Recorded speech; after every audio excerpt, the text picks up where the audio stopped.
Run It Studios is the home of the Run Radio podcast and runradio.net, a podcast and station about the relentless, resilient, and innovative types, inspiring strides in life, business, and beyond. Welcome back to the Run Radio podcast. My name is Trina Wilcox, and the premise of Run Radio is talking with people who know a thing or two about being persistent, resilient, have some tenacity to go along with it. And my guest today, who does some writing, which requires all of those things, will tell us a little bit about what all of that means to him. Welcome, Jim Flynn. Thanks so much for having me. Thanks for being here. Tell me a little bit about your writing journey, how you got there, and specifically the topics that you choose to write about.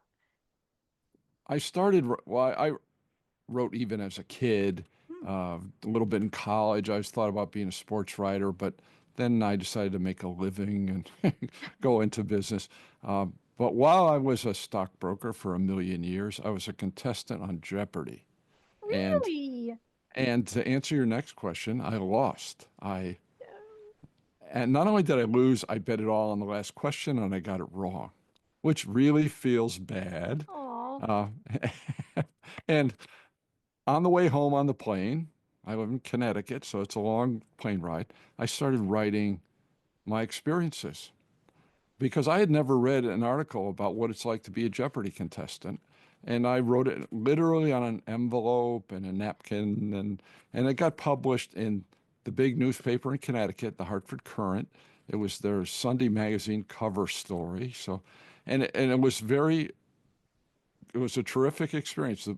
I'm self-deprecating. I'm not afraid of making fun of myself. So I made fun of myself, and I had fun with a thing, and what it feels like to have Alex Trebek tell you got it wrong, and I got paid. I actually got paid for writing this article, and I got fan mail, and it was great. People said, "Oh, you should be a writer."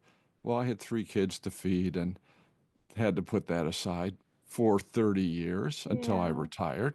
But talk about being persistent. I retired because I had brain surgery. Really? And yeah, and I'm okay. And I was really lucky. And I had a great surgeon. And that was 8 years ago. And I'm still motoring around. And I've written 8 books since I've been retired. The first book was a humorous fictional memoir called Be Sincere Even When You Don't Mean It. And it was pretty successful for a first book by somebody who didn't know what they were doing and didn't have any publicity, didn't have a publisher, didn't have anything, just published it himself on Amazon. So that's what got me going. After my brain surgery, I had to retire because I can fake being the same as I was before, but I'm not the same. Oh, Some right. parts don't work as well. Like the math part doesn't work too well anymore. I can keep scoring golf. That's about it. But sometimes I forget my score and write down too little. It must be the surgery. Right. Yeah. But since then, okay, so I wrote a book and I picked up some real writers, I would call them, people who, New York Times bestseller kind of people who wrote to me about my book. They liked my book, which was really cool. And I've managed to become email buddies with a couple of them.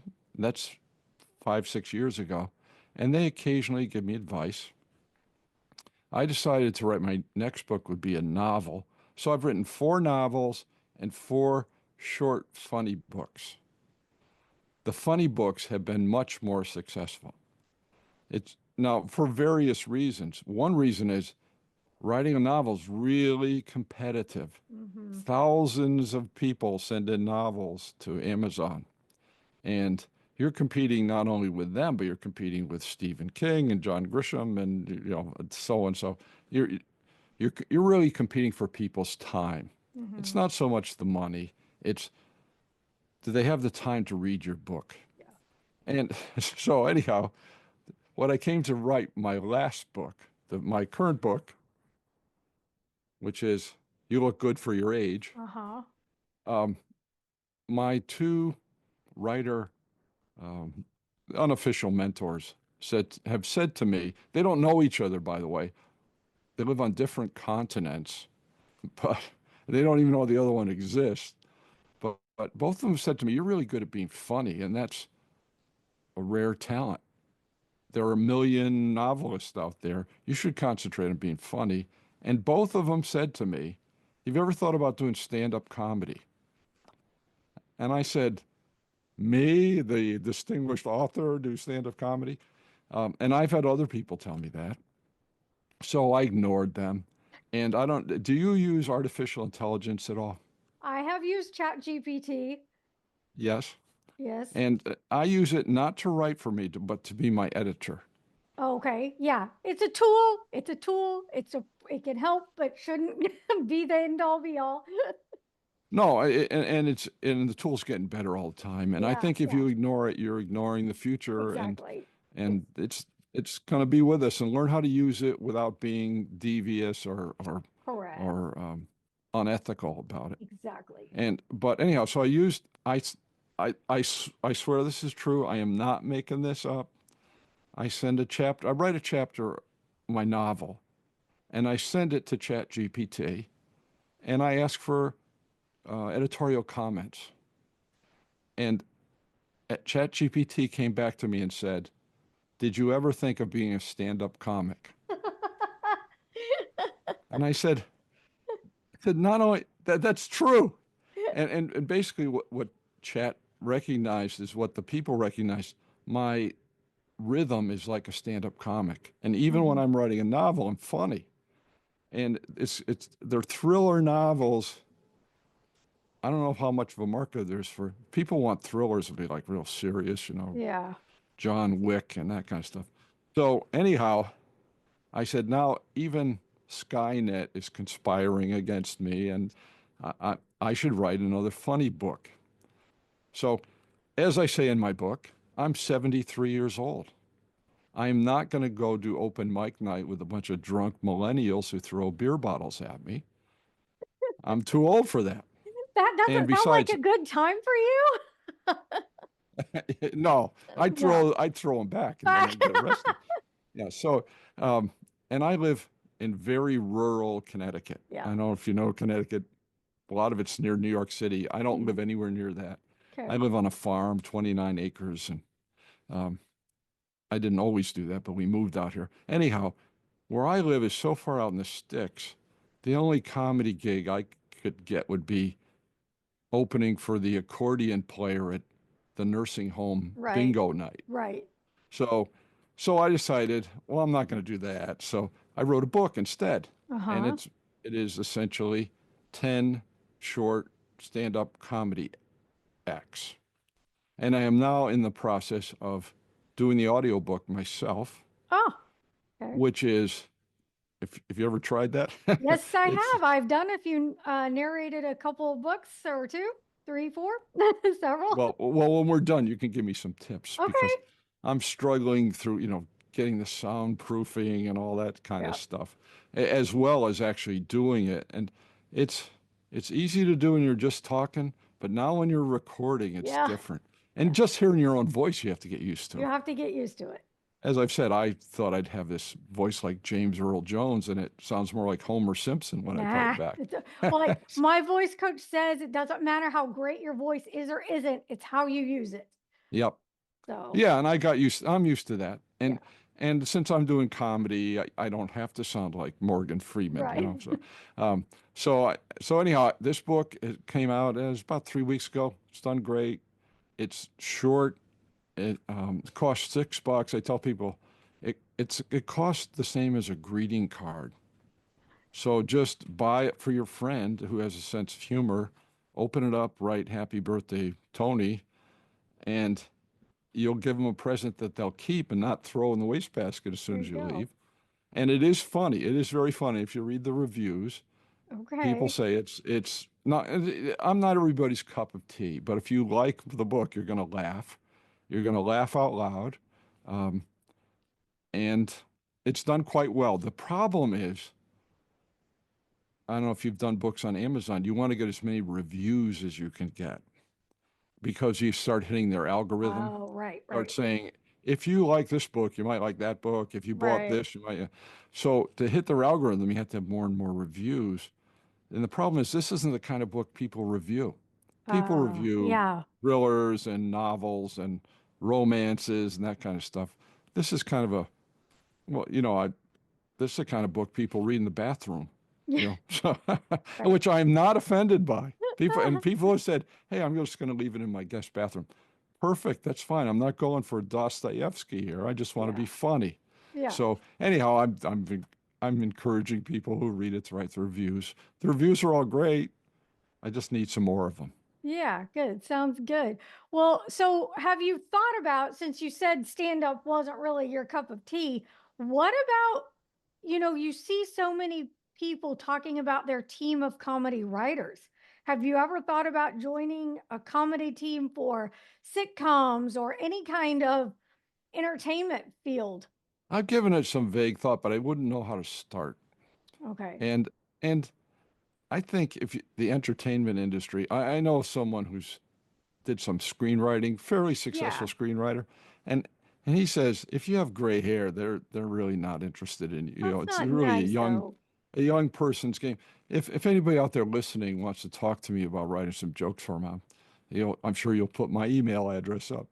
Um, but I would do that. But also I do give talks to local organizations and Yeah. things like that. I'm there aren't a lot of comedy clubs in Colebrook, Connecticut, and Yeah. I live too far from New York City to go down there and do open mic night. So Yeah. Yeah. It's just this day and age, there's so much that can be done remotely, digitally. yeah, And I thought if you wanted it, put it out in the universe because it sounds like you really enjoy being in the space of funny. What are some tips people can get from you about being funny? Because it is hard. When I was on air, I remember one of the tips was be fun, not funny. So I've always tried to kind of remember that when it comes to, being engaging and not trying too hard. But is it just a natural gift for you, or do you have tips for people that want to kind of move into the comedy space? well, you do have to. Some people have the gift more than others. Yeah, My elementary school and high school teachers didn't always appreciate that gift, but right. well, I think I have it a little more than some other people might be. But my tip would be is find something you want to rant and rave about Yeah, and then talk about that. And it's like you're saying, don't try to be funny. yeah. Just take a topic that's not necessarily funny and write funny stuff about it. And deliver it in your own words, which isn't always that easy. I mean, you can Mm-mm. write your own words, but then saying them back is not always that easy. But people try to take, bathroom humor or stuff like that, and it's not funny, and it's been done a million times. Take somebody cutting you off on the highway and start with that. Or one of the chapters in my book is you ever get those stickers in the mail from charities that you didn't ask for with your Oh, name on them? uh-huh. Yeah, I start with that. That's not necessarily a funny topic. I think I come up with a pretty funny Yeah, take on it. yeah. So take things from your regular life that that are are either unique to you or that you feel that you notice that other people don't notice, and start with that. For example, in my book, I have a chapter on prescription drugs, Okay. and that's not necessarily a funny topic, right? Well, it Um, shouldn't be. the The United States is one of the two countries in the world that allows prescription drug advertising on TV. Uh-huh. New Zealand is the other one. I have no idea about it. But we allow prescription drug ads, and my wife and I are watching the news, and old people watch the news. There's a lot of drug ads on the news. And I'm sitting there one night and I said, you realize the names they have for the drugs are completely made up. They're completely phony. They're just brand names. They're not the chemical name, which are Hmm. 50 letters long, and Right. even the scientists can't say them. They make up brand names. They hire advertising agencies. And I said to my wife, did you ever notice so many of these drugs have three-syllable names? They end with a vowel, and a lot of times it's A. And I go off on my new book, Kesimpta, Keytruda, Otezla, Viagra. There's 100 of them. Just so next time you watch a drug commercial, you're going to see, I bet, 3 syllables ends with an A. That must work for people, sound official and sell the drugs because that's their job. And I go on to say, using my crazy imagination, if the word Chewbacca wasn't already taken, that would be a prescription drug. And here's the ad. Ask your doctor if Chewbacca is right for you. May cause roaring and excessive facial hair. If you grow fangs, seek immediate medical attention. So if you thought that was amusing, you'd like my book. Got it. What's your writing process like? It depends. Yeah. Sometimes I do it on my phone. I'm driving my truck. Sometimes for the funny stuff, sometimes I talk, Microsoft Word has a translates your speech to written word. Yeah. So when I'm going to do something that I'm anticipating reading back, I try to dictate it and then revise it from there. But if I'm writing more the novel stuff, I just sit down and write. I try to write every day. What was your thought process on self-publishing versus trying to go the traditional route? Or did it even cross your mind to do traditional? I didn't, my first book, I not only didn't know anything, I didn't even know that I didn't know anything. Ah. And I just thought, I didn't know you could publish a paperback. I thought it had to be an ebook. Oh, okay. And I thought you'd had to pay. I thought you'd had to pay them to print the book. Yeah. But Amazon, as you know, you can publish for free. So, so I wrote this book, and even my friends, after it came out, it didn't sell any copies, like zero. And they said, "What's an ebook? Can I just buy the book?" And then I realized, oh, you can print paperbacks. So I got a cover and did all that stuff, and it did very well for a first-time book. It is funny. It's still my second bestseller. Yeah. And then I went through the dance with an agent on one of my novels, and I ended up getting rejected.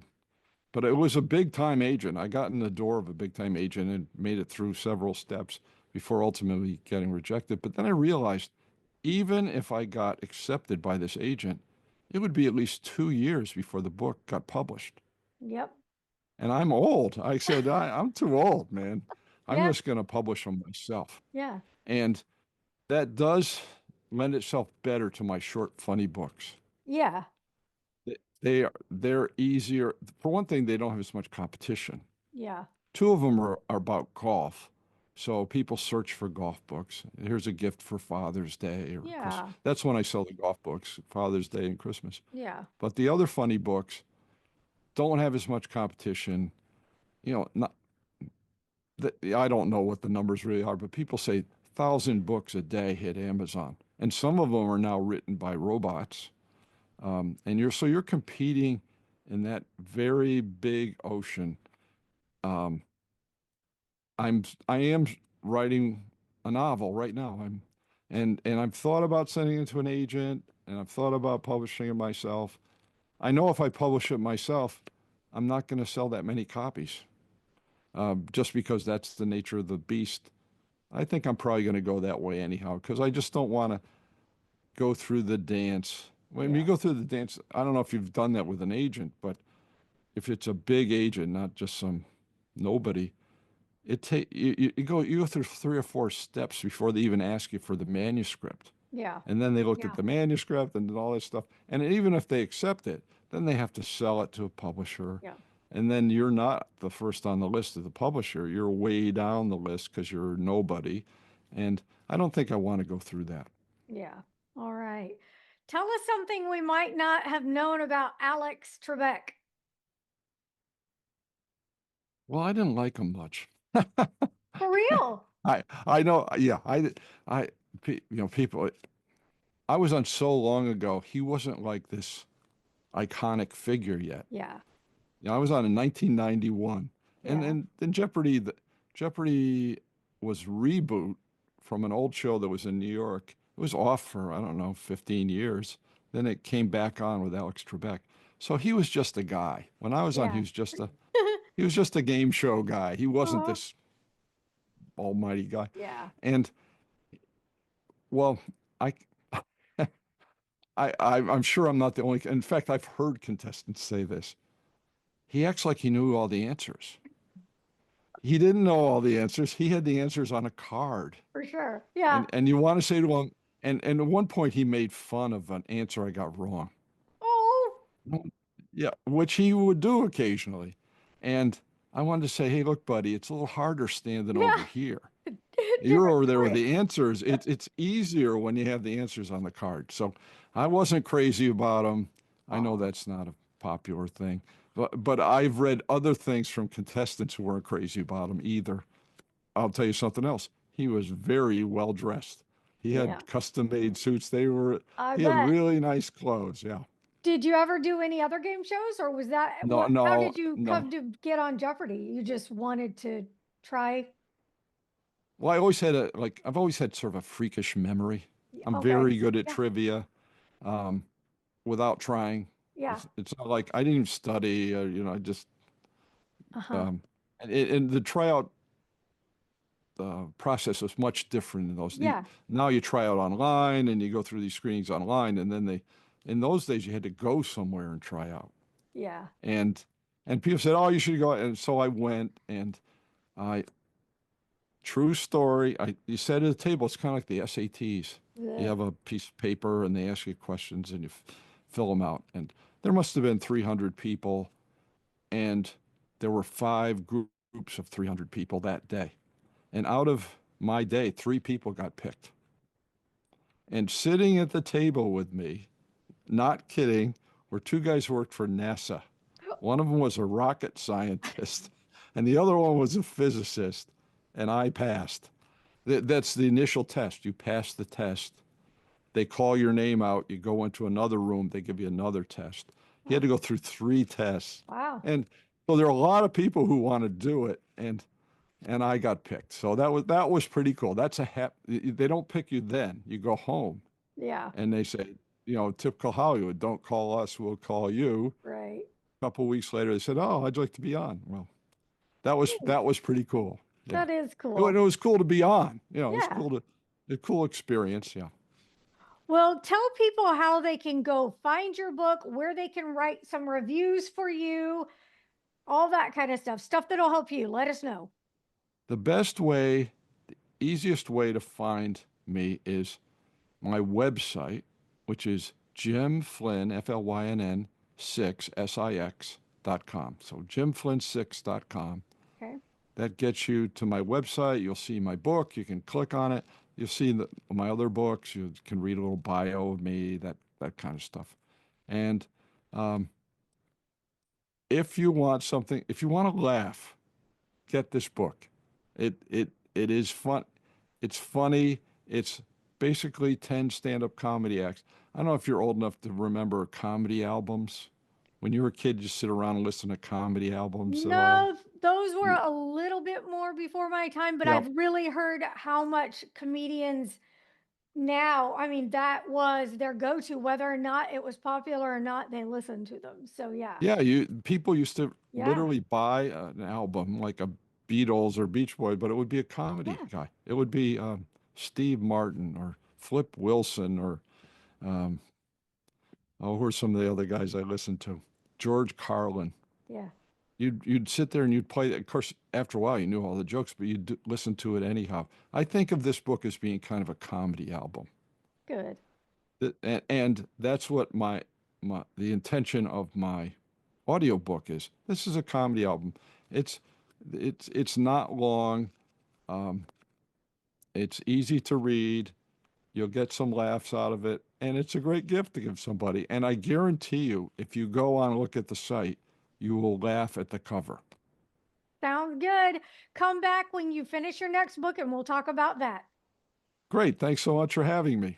Yes, thank you so much. Be sure you're following along, subscribe, follow on all platforms. You can link over to watch and listen from runradio.net.